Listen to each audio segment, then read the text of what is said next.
रांझा, लैला मजनू, सस्सी पन्नू और इस जैसी लाजवाब मोहब्बत की चंद कहानियां तो आपने सुनी रखी होंगी, लेकिन मैं आज आपको सुनाऊंगा रोमियो जूलियट की कहानी। कराची के रोमियो जूलियट, जिन्होंने मोहब्बत की खातिर ना सिर्फ जीना सीखा बल्कि मोहब्बत की खातिर मौत को गले लगाने से भी जरा नहीं डरे।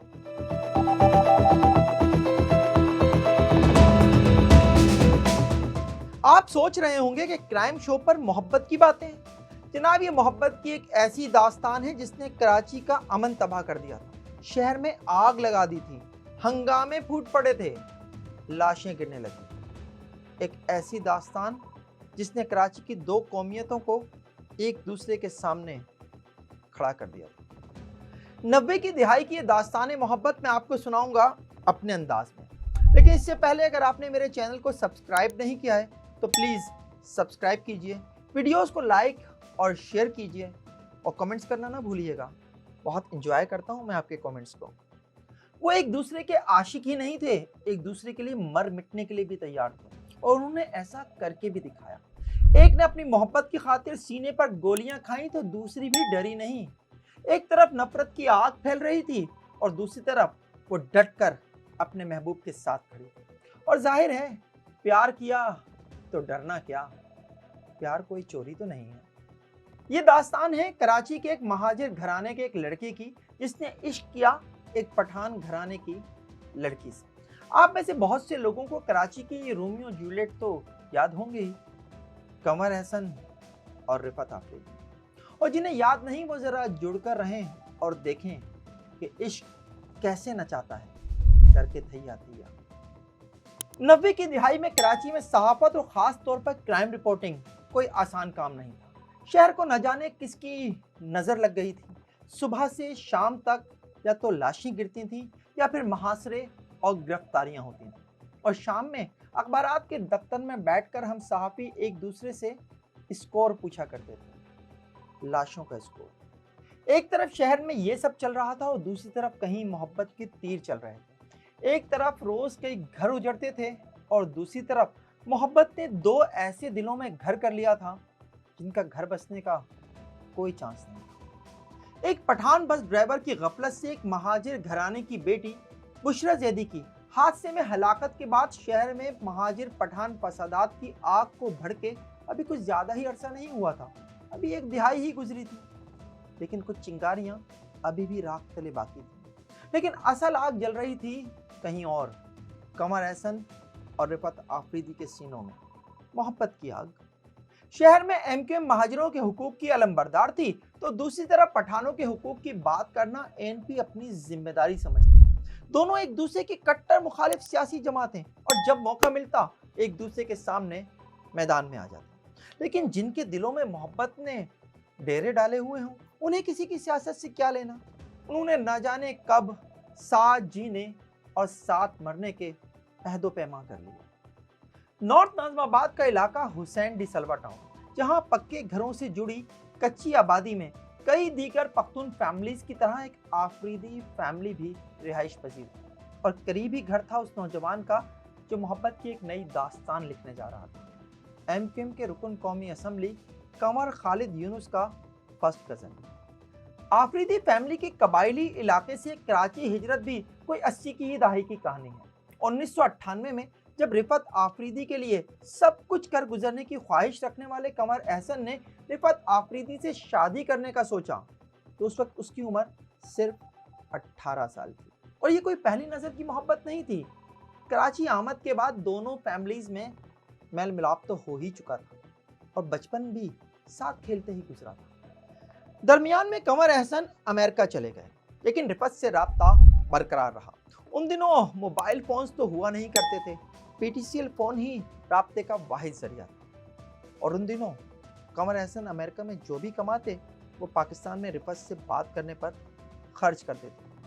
रिफत के लिए महंगे महंगे तोहफे खरीदना, उन्हें अपनी बहन के जरिए रिफत तक भिजवाना उनका महबूब मशगला था। कंवर अहसन बताते हैं कि वो डांस करने के शौकीन थे, फिल्में और गाने देखना पसंद था, लेकिन रिफत का जादू ऐसा सर चढ़कर बोला कि सब छोड़ दिया, नमाजें पढ़ना शुरू कर दें और सिर्फ यही नहीं, नस्वार खाना भी शुरू कर दें। लेकिन 1998 में कमर अहसन अचानक पाकिस्तान वापस आ गए रिफत से शादी के लिए। कमर के घर वाले रिफत और कमर की लव स्टोरी से वाकिफ थे। उन्हें रिफत को अपनी बहू बनाने पर भी कोई एतराज ना था, लेकिन वो ये जानते थे कि पख्तून कबायली रस्म रिवाज में जकड़ी आफरीदी फैमिली कमर अहसन को कभी भी अपना दामाद तस्लीम नहीं करेगी। उन्होंने कमर अहसन को समझाने की बेहद कोशिश की, लेकिन फिर उसकी जिद के आगे हथियार डाल दिए। और फिर यहीं से कहानी ने वो मोड़ लिया जो आगे चलकर आग और खून से लिखा गया। बात उस वक्त गैरत पर आ गई जब कमर अहसन की फैमिली ने कमर के लिए रिफत आफरीदी का हाथ मांगा। रिश्ता लेकर जाने वाले कमर के घर वालों को बेइज्जत करके घर से ही निकाल दिया गया और सोने पर सुहागा ये कि रिफत आफरीदी पर मजीद पाबंदियां बढ़ा दी गई। उसे तशद्दुद का निशाना भी बनाया गया और रिफत का तो ये कहना है कि उसके चेहरे पर कुछ फेंका भी गया ताकि उसका चेहरा हमेशा के लिए दागदार हो जाए। लेकिन वो तो साथ जीने और मरने की कस्में खा चुके थे। वो जानते थे कि अगर किस्मत में मिलना लिखा है तो ये भी इतना आसान ना होगा। कमर के घर वालों ने कमर के सर से इश्क का भूत उतारने की हर मुमकिन कोशिश की और नाकामी के बाद उसे उसके हाल पर छोड़ दिया, क्योंकि कमर की जबान पर सिर्फ एक ही लफ्ज था, रिफत का नाम। वो अपनी मंजिल से पीछे हटने के लिए तैयार ही नहीं था और यही हाल रिफत आफरीदी का भी था। लेकिन हालात थे कि काबू से बाहर होते ही चले जा रहे थे।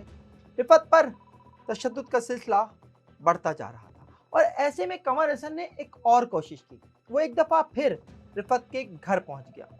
बकौल कमर अहसन के इस दफ़ा वो रिश्ते के लिए नहीं गया था, बल्कि उसने हाथ जोड़कर रिफत आफरीदी के अहले खाना से माफ़ी मांगी, लेकिन उसकी एक ना सुनी गई। उसे एक दफ़ा फिर धक्के देकर घर से निकाल दिया गया और साथ ही धमकी भी दी गई कि अगर वो दोबारा इधर आया या उसने रिफत से ताल्लुक़ रखने की कोशिश की तो उसे जान से मार दिया जाएगा। यही वो वक्त था जब कमर अहसन और रिफत ने घर से भागकर शादी का फैसला कर लिया। लेकिन उस वक्त कमर को ये पता चला कि ये वाकई एक आग का दरिया है और कूद के जाना है, क्योंकि उसके अपने घर वाले इस कोर्ट मैरिज के लिए तैयार ना थे। लेकिन वो रुका नहीं और वो 2 फरवरी की एक सर्द शाम थी जब दोनों घर से भागे और सीधे रेलवे स्टेशन पहुंचे। मुल्तान जाने वाली ट्रेन में चढ़ गए। ट्रेन में कोई सीट ही खाली ना थी। दरवाजे के करीब ही चादर बिछाई और बैठ गए। मुल्तान पहुंचकर दोनों ने शुजाबाद का रुख किया, जहां कमर के कुछ रिश्तेदार रहते। दोनों का वहां निकाह हुआ और महर की रकम ठहरी 500 रुपए। इधर कराची में रिफत आफरीदी के घर में कोहराम मचा हुआ था। हर जगह तलाश में नाकामी के बाद नॉर्थ नाज़िमाबाद थाने में रिफत आफरीदी के अगवा का मुकदमा कमर अहसन के खिलाफ दर्ज करा दिया। पुलिस को भिनक मिली कि दोनों मुल्तान में हैं, तो रिफत आफरीदी के चंद रिश्तेदारों को लेकर मुल्तान पहुंच गई। लेकिन शेख बहाउद्दीन जिक्रिया के मज़ार पर हाजिरी के बाद ये प्रेमी जोड़ा उस वक्त तक मुल्तान छोड़ चुका था। मेरी एक रिश्तेदार खातून की शादी भी आफरीदी खानदान में हुई थी और ये बात कुछ सहाफ़ी दोस्तों को भी मालूम थी।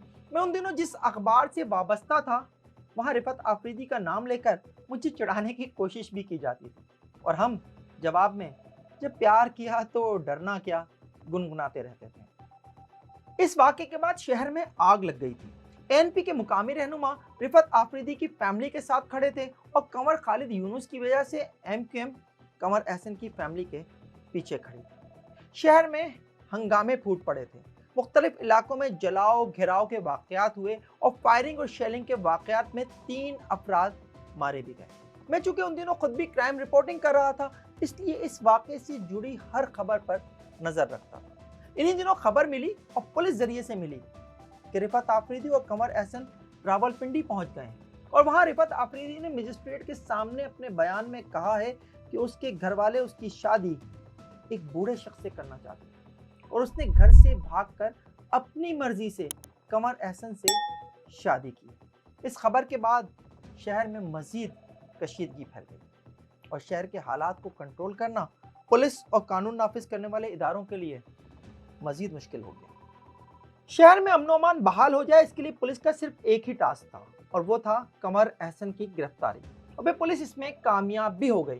रावलपिंडी में एक वकील के दफ्तर से दोनों को गिरफ्तार कर लिया गया, या यूं कह लें कि पुलिस ने رفعت آفریدی کے اغوا کے مقدمے میں قمر احسن کو گرفتار کر کے رفعت آفریدی کو بازیاب کرا لیا۔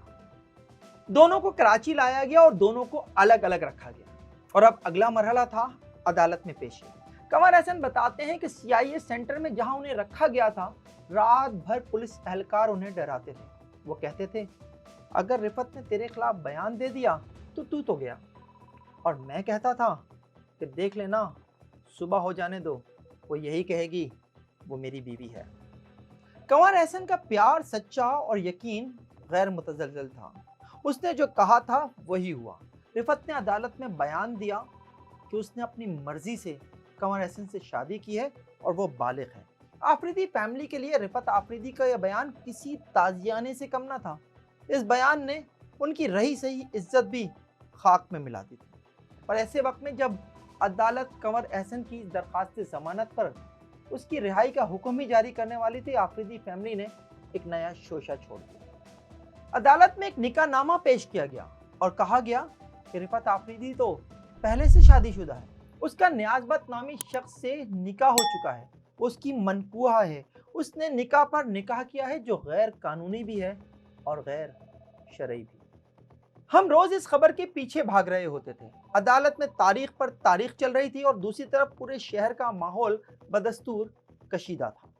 عدالت میں آفریدی فیملی کا پیش کردہ نکاح نامہ جھوٹا قرار پایا تھا، اور یہ ثابت ہو گیا تھا کہ انہوں نے صرف دشمنی میں نیاز بت خان کو رفعت آفریدی کا جھوٹا شوہر بنا کر پیش کیا ہے، لیکن وہ پھر بھی جھکنے کے لیے تیار ہی نہیں، کیونکہ معاملہ غیرت کا تھا، جھوٹی غیرت کا۔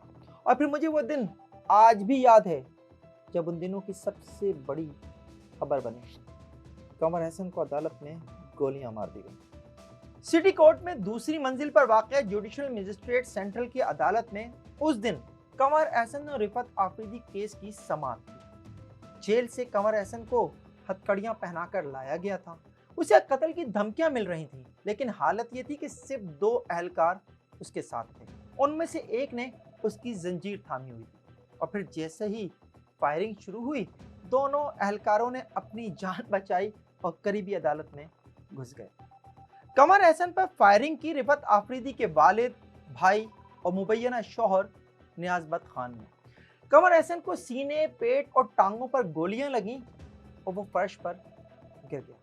حملہ آوروں نے اپنی گنز کے چیمبر قمر احسن پر خالی کر دیے، اور اپنی دانش میں تو انہوں نے اس کی جان ہی لے لی۔ فائرنگ رکی تو قمر احسن کی حفاظت پر مامور اہلکار سمیت ججز کی سیکیورٹی پر تعینات اہلکار باہر نکلے۔ قمر احسن فرش پر پڑا ہوا تھا اور اس کے سینے سے خون ابل رہا تھا۔ اہلکاروں نے اسے اسپتال پہنچانے کی بجائے ہوائی فائرنگ شروع کر دی۔ تھوڑی ہی دیر میں علاقہ میدان جنگ بن گیا۔ پولیس کو مزید نفری طلب کرنی پڑ گئی، شیلنگ کرنا پڑی، اور اس دوران قمر احسن فرش پر ہی پڑا رہا اور اس کے زخموں سے خون بہتا رہا۔ سٹی کورٹ سے سول اسپتال کا راستہ چند منٹوں کا ہے، لیکن اسے 1 گھنٹے کے بعد سول اسپتال پہنچایا گیا، جہاں قابل ڈاکٹرز نے فوری طور پر آپریشن کر کے اس کے سینے، پیٹ اور ٹانگوں سے گولیاں تو نکال دیں، لیکن انہیں اس کے زندہ بچ جانے کی کوئی امید نہیں۔ ان دنوں کراچی کا شاید ہی کوئی گھر ہو جہاں پہلے قمر احسن کے بچ جانے اور پھر اس کی صحتیابی کے لیے دعائیں نہ مانگی گئیں، اور یہ دعائیں ہی رنگ لائی تھیں۔ جو قمر احسن سینے پر کئی گولیاں کھانے کے بعد بھی رفعت آفریدی کے لیے زندہ بچ گیا، اور اسی لیے تو کہتے ہیں کہ جسے اللہ رکھے اسے کون چکھے، اور ڈاکٹرز کے نزدیک بھی ایک معجزہ ہی تھا۔ قمر احسن اور رفعت آفریدی کی لو سٹوری ان دنوں کی سب سے بڑی خبر تھی، جس کا ہر اینگل کور کرنے کے لیے ہم دن بھر مارے پھرتے تھے۔ عدالت نے انہی دنوں جب قمر احسن اسپتال میں زیر علاج تھا، اسے رفعت آفریدی کے اغوا کے مقدمے میں بری کر دیا تھا، اور قمر احسن کے حق میں رفعت آفریدی کے بیان کے بعد اسے بھی شوہر کے ساتھ جانے کی اجازت دے دی تھی۔ رفعت آفریدی بھی شوہر پر قاتلانہ حملے کے بعد ڈٹ کر کھڑی ہو گئی تھی۔ اس کے اندر کا پٹھان جاگ گیا تھا، اور رفعت آفریدی کا کہنا تھا کہ وہ مرنے سے نہیں ڈرتی، وہ قمر احسن کی ہے، کیونکہ اس نے اسے بیوی بنا کر عزت دی۔ صحتیابی کے بعد ڈاکٹرز کی اجازت سے قمر احسن نے کئی اخبارات کو انٹرویوز دیے، اور ہر انٹرویو میں وہ ایک ہی بات کرتا تھا، اسے اپنے زندہ بچ جانے سے زیادہ अपनी मोहब्बत को पाने की खुशी है। उस दिन के हवाले से कंवर एहसन का आज भी कहना है कि उस रोज़ जब वो सिटी कोर्ट की दूसरी मंजिल पर पहुंचा तो उसके ससुर, साले और रिफत आफरीदी के झूठे शौहर ने उस पर बराह रास्त फायरिंग की। उसके सीने पर गोलियां लगी और वो फर्श पर गिर गया। उसे जो बात बेहोश होने से पहले आखिरी याद है वो ये कि सामने कुर्सी पर बैठकर उसका ससुर कह लगा रहा था। कातिलाना हमले में बच जाने के बाद अस्पताल में भी 2 मरतबा कंवर एहसन की जान लेने की कोशिश की गई, लेकिन कुदरत ये फैसला कर चुकी थी कि कंवर एहसन को जिंदा रहना है, इसलिए हर कोशिश नाकाम रही। लेकिन अस्पताल से डिस्चार्ज होने के बाद बाहर की दुनिया उनके लिए इंतहाई खतरनाक थी और सिर्फ एक ही हल था कि वो पाकिस्तान से बाहर चले जाएं, और दोनों पाकिस्तान से बाहर चले गए। आज जब मैं मोहब्बत की ये लाजवाब दास्तान आपको सुना रहा हूँ तो कंवर एहसन और रिफत आफरीदी अपनी शादी की सिल्वर जुबली मना रहे हैं। दोनों बैरून मुल्क के खुशगवार जिंदगी गुजार रहे हैं और कुदरत ने उन्हें 10 भरपूर इनाम दिए हैं। उनके 10 बच्चे हैं, 6 बेटे और 4 बेटी। सबसे बड़ी बेटी यूनिवर्सिटी की तालबा है और 8 बच्चे स्कूल जाते हैं। सबसे छोटा बेटा अभी स्कूल जाना शुरू नहीं हुआ है। कंवर एहसन और रिफत आफरीदी आज भी अपनी शनाख्त छुपाने पर मजबूर हैं और यही वजह है कि इस प्रोग्राम में भी उनकी कोई ताज़ा तस्वीर नहीं दिखाई गई। उनके तहफ़्फ़ुज़ के लिए ये एक ज़रूरी इक़दाम था, क्योंकि इस वाक़े के बाद भी न जाने कितने कंवर एहसन और रिफत आफरीदी झूठी गैरत के नाम पर कत्ल किए जा चुके हैं। जुर्म और मोहब्बत की ये कहानी आपको कैसी लगी? कमेंट सेक्शन में कमेंट करके ज़रूर बताइएगा। देखते रहिए FIR, जब तक जुर्म बाकी है।